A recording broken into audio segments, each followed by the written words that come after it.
Jadi sebenarnya inilah yang buat hati saya tergugah nih. Saya sama Bang Jack dari Orcatek tergugah untuk mengupas sebenarnya kenapa ulin itu kayak barang yang mahal loh ini. Barang yang antik sebenarnya. Saya itu suka barang-barang antik, Bang. Kayak seperti ini. Saya punya korek Zippo. Walaupun KW ya. Bukan yang asli. Cuma saya suka barang-barang antik seperti ini. Kalau Zippo itu dia kan udah dari dari Perang Dunia tuh, dan bentuknya tetap seperti itu. Dia produksi tetap seperti itu. Nah, jadi ulin ini seperti barang-barang antik lainnya, seperti fosil dinosaurus sebenarnya. Karena apa yang ada di sini kemungkinan besar sudah ratusan tahun ya, Om. Betul.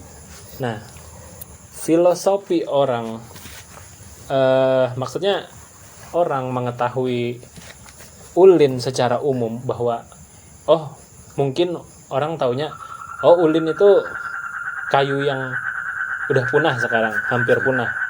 Tinggal sisa-sisanya aja lagi. Kayu yang sangat keras. Ya sudah itu doang. Tapi saat orang tahu filosofinya, kalau ulin itu ternyata proses pembentukannya sekian tahun, bahkan sampai ratusan tahun, itu kemungkinan orang akan lebih menghargai. Aku malah mikirnya gini dong, bahkan para pengrajin kayu lah tidak akan menggunakan ulin gitu. Kalau tahu ini betapa apa namanya, sisa-sisanya yang tinggal kayak gini gitu, yang bisa didapatkan cuman tinggal akar-akarnya, sementara pohonnya sudah diolah jadi apa, jadi ini jadi itu kan. Jadi kalau dulu rumahku tuh kan kayak ulin kan depannya. Sebenarnya ulin yang masih tumbuhan ulin yang masih hidup tuh ada, masih di hutan itu dalam jumlah yang mungkin masih cukup banyak, tapi kan kemudian dilindungi oleh undang-undang. Walaupun ada yang kemudian secara ilegal menebanginya dan memanfaatkan untuk bahan bangunan ya. Jadi tapi gini, saya berpikir karena itu sudah dilindungi berarti kan tidak bisa diutak-atik lagi gitu. Anggaplah begitu. Dan sisa tebangan yang bisa diakses oleh orang secara bebas adalah sisa tebangannya. Dan pandangan saya saya gimana ya? Saya itu mengerjakannya oke, nggak apa-apa. Tapi tanpa banyak merusak lagi, mengubah, memotong, apalagi mengurangi untuk suatu keperluan hanya masalah bentuk gitu ya. Seperti, mohon maaf, bukan saya merendahkan yang mengerjakan ini, tapi bagi saya ini suatu penyia-nyiaan kayu ulin gitu. Ini dikikis kemudian menjadi serbuk yang dimanfaatkan hanya tipis begini sisa. Ya memang dari segi fungsi bentuk fungsinya ada, gelas, bentuknya cantik, tapi banyak ulin yang terbuang gitu kan. Sayang sekali kalau mengingat histori pertumbuhan ulin itu kan.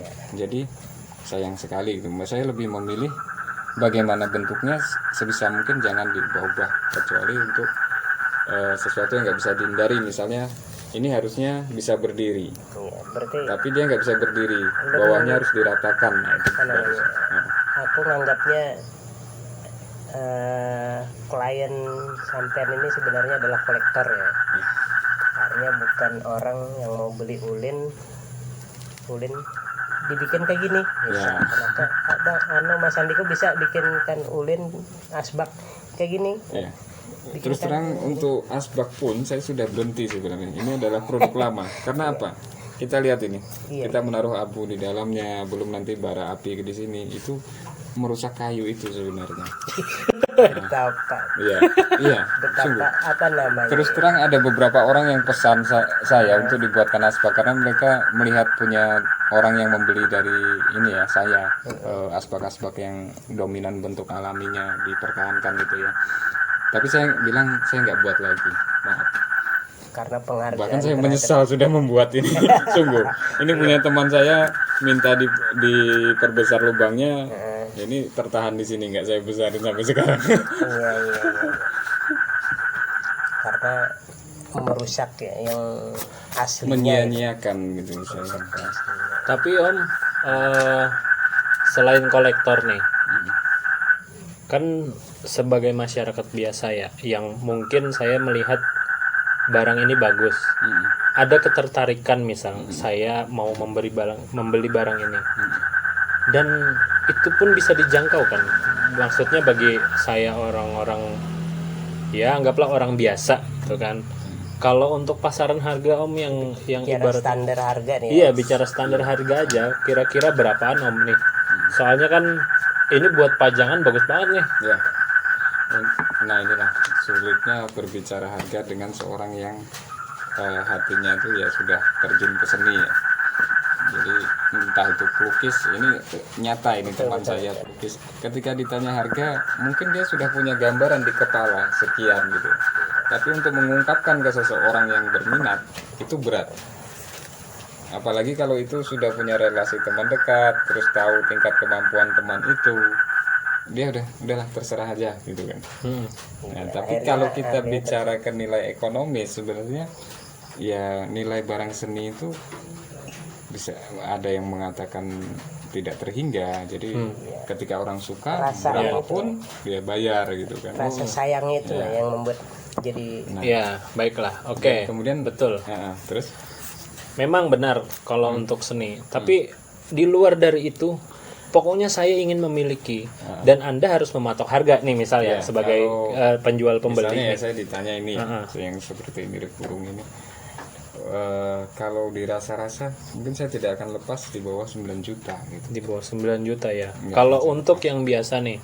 Ini kan terlalu bagus nih, misal burung dan dimensinya juga besar. Kalau yang seperkiraannya kecil-kecil, ya bukan kecil sih, kayak standar lah seperti ini, yang memang guratan-guratannya itu tidak berarti kayak saya itu juga suka abstrak itu loh Om. Jadi yang kalau yang seperti itu kira-kira ada nggak produk-produk sampai nih yang bisa dijangkau orang-orang? Sejauh ini yang paling ya sebenarnya bentuknya juga bagus, tapi saya juga melihat siapa pembelinya kan. Ada yang pernah terjual itu di angka 2.700.000 ada. 2 juta. Ada yang berarti kecil ya. Kecil ya? 1.200.000. Oke, berarti kemungkinan mungkin ya, ini saya ngomong ke teman-teman kalau ibaratnya mau di rumahnya ada dekorasi, karena kan sangat antik sekali dekorasi seperti ini. Ya mungkin di harga 3 juta atau ya 3 juta sampai ke atas itu mungkin harga yang sangat murah ya Bang. Sangat murah untuk mendapatkan sesuatu yang antik, yang historisnya itu dibentuk oleh alam dan itu sudah berlangsung selama ratusan tahun dan sangat unik karena bisa dikatakan edisi satu-satunya kan, tidak ada duplikasinya gitu. Tidak pernah ada yang menyamai kan. Itu dia Mirip Kalau mendekati bicara pun ini kadang ya, jarang. kalau bicara rasa ya, aku bicara rasa.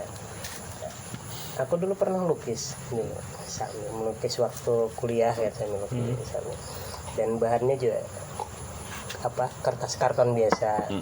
Kemudian aku mau melukis itu memang tujuannya adalah untuk pribadi kan, lukis bikin, dan bahannya dari pewarna stabilo itu jadi bercahaya nih, bercahaya udah bikin cek. Kalau dari sisi modal sih sebenarnya nggak nyampe 100.000. Betul. Habis itu tak bingkai, pasang di dinding depan kos-kosan kan, di ruang depan. Habis itu ada saudara teman kerja di Bank BNI, bukan endorse-nya ya. Jadi keren nih, pasang di kantor nih. Berapa dijual? Nggak dijual. 2 juta. Kalau secara modal sebenarnya sudah berlipat ya. lebih kan, berlipat kan. Berapa ribu persen itu? rasa kepuasan kita menikmati itu, rasa kepuasan kita mengerjakan itu, nah, masa aku ngerjain cuma dibayar 2 juta, rasanya tuh. Mungkin kalau dia nawar sampai 10 juta tuh masih mikir, aku pikir. Sama aku pikir kayak gini nih, kalau kita sudah bicara rasa ya. Iya. Sama, saya juga begitu. Jadi akhirnya muncul ikatan batin antara saya dan yang saya kerjakan itu. Bisa jadi orang nawar berapapun ya nggak saya lepas gitu. Ada memang beberapa barang kemudian saya merasa ini harus saya pertahankan gitu. Jadi saya rawat sendiri gitu. Memang ada beberapa barang yang kemudian saya putuskan, oh ini untuk saya seperti karya saya yang nggak akan saya pindah tangankan gitu. Kalau pernah ada pelukis kayak Apandi, kayak pelukis Basuki Sudirman, itu banyak lukisannya yang malah terjual setelah meninggal. Ya, karena sudah bukan dia yang menilai apa harganya, dan harganya juga tetap nggak murah, di atas 1 M harganya. Apalagi lukisan Apandi, kalau orang melihat kan dia pelukis abstrak kan, gambarannya nggak jelas, tapi dari sisi kolektor, dari sisi penikmat seni luar biasa. Nah itu dia, berarti kalau kita bicara ulin original, artinya memang guratannya dari alam ya. Kalau orang biasa sih menilainya biasa aja, kayak biasa aja. Apalagi di sini bisa dikatakan masih melimpah kan. Iya. Kadang orang mau beli, kita sebut harga yang sangat murah sekalipun bagi kita, mereka Sudah merasa kalau mahal. orang warga di sekitar sini ya, yang dimana ulin itu masih banyak, mereka selalu berkata mahal sekali ya. Ulin masih banyak juga gitu kan. Tapi di situ kan tidak sembarang ulin ya. Jadi yang punya nilai keindahan tersendiri itu juga tidak semua ulin. Dan bahkan ada teman yang iri dengan saya, kenapa kamu mencari bahan ulin kok selalu dapat yang bagus gitu. Sedangkan yang dia dapat tuh kurang menarik begitu kan. Disitulah kadang tidak paham. Apa namanya, aku mau bilang aja nih buat yang nonton ya, siapa aja kolektor, kalau mau lihat kayu koleksinya Mas Andiko, silakan datang ke sini. Di sini nanti alamatnya kita terangkan ya, alamat sama nomor handphone ya, nomor handphone kita terangkan. Iya. Nah, saya juga sebenarnya ingin sekali ya warga di sini tuh menyadari nilainya ulin gitu. Jadi tidak lagi Ini dari hati banget. ya memperlakukan sekedar dengan dibakar supaya cepat jadi uang. Jadi mereka menjual tuh kan per orang sini bilang perit ya. Jadi 1 bak mobil terbuka yang ditambah dengan keranjang, nah, itu saat dipenuhi itu hanya 700.000. Padahal di dalamnya ada yang seperti ini gini kan. Padahal kalau mereka mau meneladani, sabar menunggu pembeli yang mengerti nilainya, bukan hanya 700.000, berpuluh-puluh kali lipatnya gitu kan. Nah, itu yang saya dan yang lebih penting lagi sebenarnya, yang lebih ke apa ya, yang paling intinya adalah nilai ulin itu sendiri apa ya, sangat disayangkan kalau hanya dibakar gitu loh. Itu bukan Mungkin kayak itu nanti lah ada masanya di mana orang punya ulin kecil segede ini, ada di depan rumah, itu menjadi sesuatu. Iya. Di masa depan itu akan seperti itu nanti. Karena begini, Karena ya barang yang langka, ini barang ulinnya, wah berapa ini? dan ulin seperti yang ada di Pulau Kalimantan itu hanya ada di 4 negara. Jadi Indonesia, Malaysia karena ada yang berbatasan langsung dengan Kalimantan ya, dalam satu pulau bisa dikatakan begitu. Brunei Darussalam, dan satunya ini Filipina. Jadi hanya Yang jenis negara ulinnya yang seperti ini, yang Tapi- disebut ironwood yang benar-benar Oh keras. gitu. Di Afrika ada tapi red ironwood, jadi ulin merah, tapi tidak setenar ulin kita di Kalimantan. Red ironwood ya. Ya, ulin merah bisa dikatakan gitu, kayu ulin merah. Dan saya pernah berfoto di depan hasil kerja saya ini, lalu dikomen oleh teman yang tinggal di Jakarta, sudah belasan tahun tidak ada komunikasi dengan saya, tiba-tiba komen, "Oh gila lo, jadi orang kaya lo sekarang." Iya. Saya bilang, Harusnya. kalau kameranya ada ke situ, ya kelihatan kaya. Kamera geser sedikit, jomplang dunianya. Terus kalau Iya. kalau sampean ketemu kolektor aja ini Iya. tak borong semua nih. Bos, ya. Iya. Kalau beli pesawat ya. Ya, jadi ini salah satu bentuk kita promosikan juga. Dalam artian nanti ini kan akan publish di YouTube. Oke. Kan di YouTube, nanti mungkin dibantu share juga oleh teman-teman, siapa tahu ada jodohnya. Jadi teman-teman yang misal kolektor yang mungkin mau melihat atau mungkin sekadar nanya-nanya, bisa dikontak. Kan sekarang bisa lewat WA atau bahkan kalau mau langsung ke sini ya, mau langsung ke sini, datang aja, nanti dikontak, dikirimin Sherlocknya. Oke. Ada satu juga Seperti yang itu. cukup spesial ini ya. Jadi ada salah satu barang saya. Oke, taruh di sini. Taruh di sini aja. Di tengah-tengah nih bisa. Nantinya. Ya, saya pangku aja. Jadi begini. Dulu saya mengerjakan ini diprotes beberapa teman. Kok tidak serasi warna alas? Ini dua kayu ya, 1, 2. Antara warna kayu utama dengan alas itu tidak serasi. Di sini lebih coklat, ya cenderung terang, ini gelap. Iya. Entah kenapa saya karena sudah merasa sesuai saja, serasi saja, saya tidak dengarkan mereka gitu. Dan pada perkembangan berikutnya salah seorang teman datang, kemudian dia menunjukkan sebentar, ini di daerah sini ini ada guratan yang mirip lafaz Allah ya. Lalu di daerah sini ada guratan yang mendekati Muhammad. Itu awalnya nggak sampean sadari. Tidak, itu malah teman yang menyadari. Lalu setelah saya diberitahu teman, saya taruh, saya pandangi, saya dapat cerita tak lanjutannya. Jadi saya akhirnya menemukan saya maknai sebagai jawaban kenapa berpasangan dengan kayu ini. Kalau kita perhatikan ini kan figur seram ya, bisa kita anggap sebagai simbol iblis, setan atau kejahatan ya, dunia kelam ya.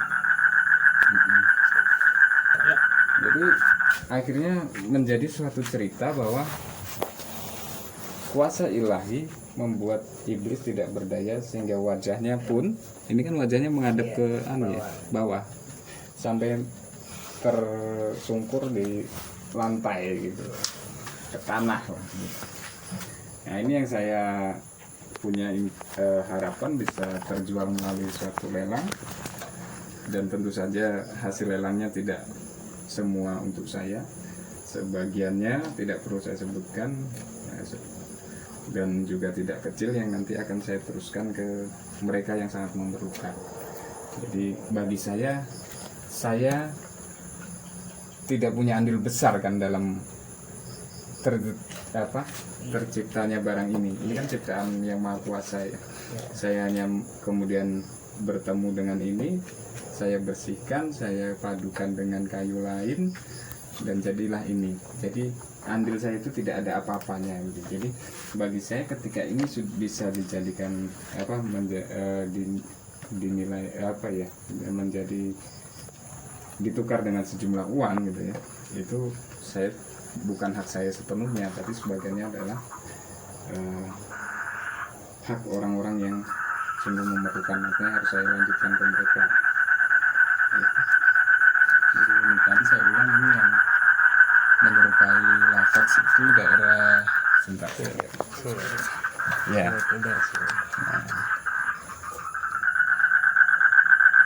Nah kalau yang ini saya juga kurang nangkap, yang ada meme-nya itu tidak kita taruh sini. Mana Bang Jack? Coba mungkin Bang Jack bisa temukan meme di sini. Meme. Teman tuh ada lihat itu kemarin. Dia agak miring begini. Belum dapat ya? Tapi ada memang di situ. Beberapa orang sudah mengatakan ada yang dapat sambungan ini. Iya bang. Ya. Jadi suatu komplek kan ada bagi seorang yang beriman Islam atau umat Muslim, ada Allah, ada Muhammad, dan ada figur setan yang kemudian tidak berdaya sampai tersentuh. Jadi begitu. Oke. Ya. Oke. Teman-teman, kita taruh dulu kameranya.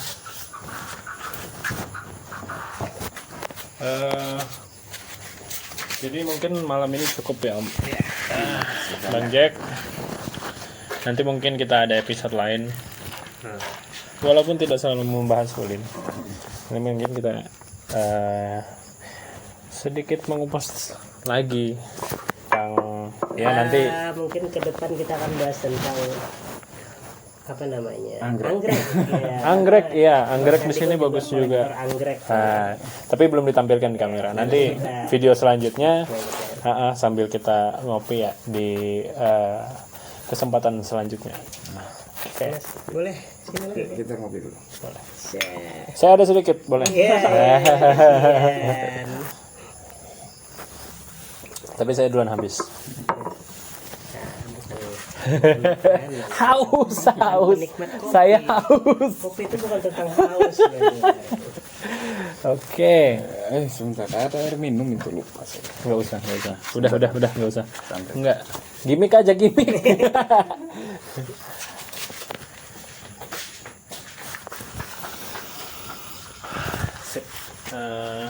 Lanjut. Berarti ada beberapa poin yang terpotong nggak ya Dan? Sedikit aja, tadi aja. Oke, mantap. Nanti kita upload. Cuma suara background musiknya mantap. Kodok pemanggil hujan. Oke, sampai sini aja Bang Eka. Mungkin kita videonya sampai sini aja. Kita lanjutkan di kesempatan selanjutnya. Dan mohon maaf bagi teman-teman yang kurang menikmati karena mungkin nanti editannya sesederhana apa atau kondisi gear kita seminim apa, karena tujuannya ini memang untuk Original. Dibuat seasli-asli. se-original mungkin karena tidak ada pengaturan tidak ada skenario ya. Saya begini adanya, Bang Jack sebegitu adanya dan juga Om Sandiko segini adanya, nggak diatur-atur. Tapi kita nggak pakai parfum supaya videonya harum gitu. iya nggak kecium di video Bang. Gitu. Pakai parfum dulu supaya videonya harum nggak ya? Nggak kecium. Kelebihan saya dengan yang berdua ini cuma satu, rambut saya lebih panjang. Oh iya rambutnya lebih panjang. Oke. Nanti kita di next video mungkin entah, belum tahu lagi ini upload di akun mana. Tunggu aja selanjutnya.